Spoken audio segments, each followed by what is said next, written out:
सबैजनालाई नमस्कार।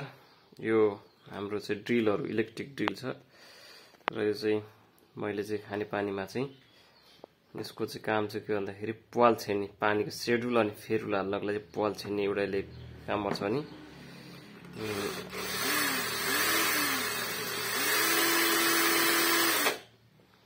त्यसैगरी यो चाहिँ फेरि मैले नयाँ लिएको, यो पुरानो भयो, त्यसपछि यो लिएको। यो चाहिँ यसको चाहिँ त्यस 2100 भोल्टको एकदम यो पनि राम्रो छ, इलेक्ट्रिक वाला ब्याट्री एकदम राम्रो छ। यो चाहिँ अब ब्याट्री पनि छ, यो चाहिँ एकदम राम्रो छ। धेरै कामहरु 1400 घरलाई काम गर्यो मिटरजनलाई पोखरा महानगरपालिकामा।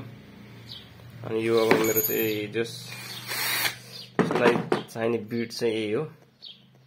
यो बिटले चाहिँ सर्र पाल पार्ने हैन, सर्र पाल पार्ने काम गर्यो यसले। त्यो पाइपलाई छिन्ने काम गर्यो। त्यसपछि यसले चाहिँ नट बोल्ट खन्नलाई सर्र गरेछ एकदम। एकैछिन हुन्छ है।